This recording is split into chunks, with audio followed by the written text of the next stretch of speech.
2013-14. Since then, it's been smiles and smiles, and the smiles getting broader and broader and broader. Of course, you want to get to the finals. You want to win the finals. Now the East is different, right? You just heard the news today. LeBron officially a Laker. He signed the deal today. The East has changed. I'm not sure it's gotten too much easier. How do you see it? There's nothing easy in coaching. You're trying to win the next game. Winning a game is hard, and certainly winning a series is hard, you know, and there's so many things that go into getting an opportunity to compete in the playoffs, let alone advance in the playoffs, that you have to start in day one. You can't skip steps. And if you do skip steps, the game will tell you, you know, you'll be humbled very quickly. And so at the end of the day, there's a lot of good teams, there's a lot of good players, and it's about who plays the best. And, you know, we did a lot of good things last year, but that doesn't mean it's going to happen again. You have to make it happen again, and that starts when we all get back together in training camp. You know, Alvaro, it's funny, when we were talking during the commercial, I talked to Brad, and I'm saying, well, we went through this guy, that guy, you know, we forgetting anybody? And he goes, yeah, the same guy everybody always forgets. Nobody ever talks about Al. How about Al Horford?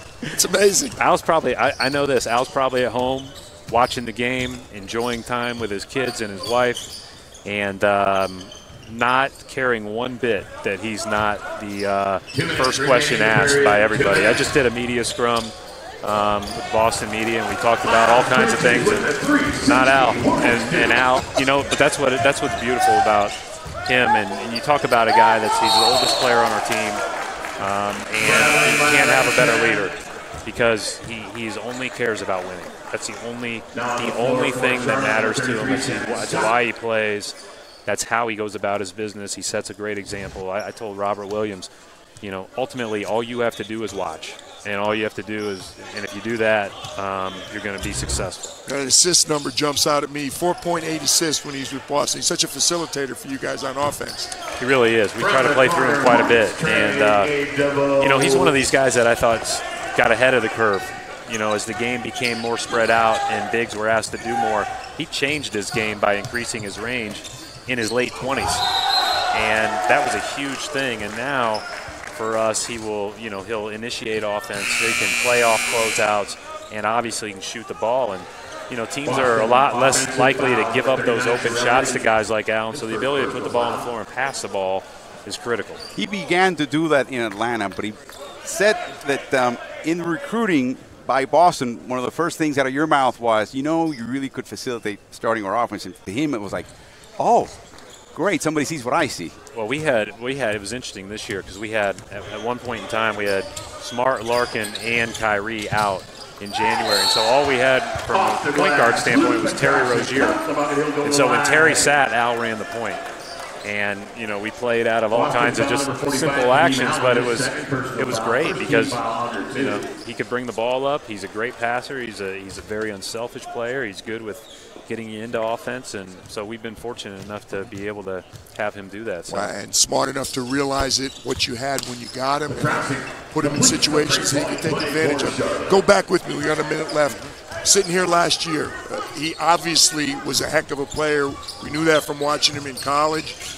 Jason Tatum played extremely well here last year. Did you think he could do what he did this year? You know, I don't think it's our job as coaches to put ceilings on guys. At the same time, I think that when you consider the fact that he was, you know, 19 when the season started, 20 when it ended, and the consistency with which he played, and the way his game rose after January. You know, a lot of times people hit a wall and stop and fade. He just kept getting better and better and better all the way through the playoffs. You know, we've talked a lot about this summer with him, like this can't be the highlight though, you know, and it's about going back to work and getting even better at some of the things you want to get better at, and getting stronger and working on some of those things that people are inevitably going to try to take away, because he's got a chance to be special. But, you know, special's not for everybody. And so, you know, but we think he certainly can be, and we believe in him. You mentioned that the game exposes you if you're not ready. When do you take the time to plan and say, well, for next year, when do you do that? During the season? I think you're always doing that, and PJ would attest to this. You don't have a plane flight where the pen and paper aren't out thinking about that. But I think I really lock into it when our roster's set. you know, and so we know exactly what we have. Now, I thought that was the case last August, and it flipped on August 25th. Everything goes out the window. So it goes out the window, all those pieces of paper. The life of a coach. Brad Stevens, thank you again. Congratulations. Thanks. Good luck next year as well. Thank you.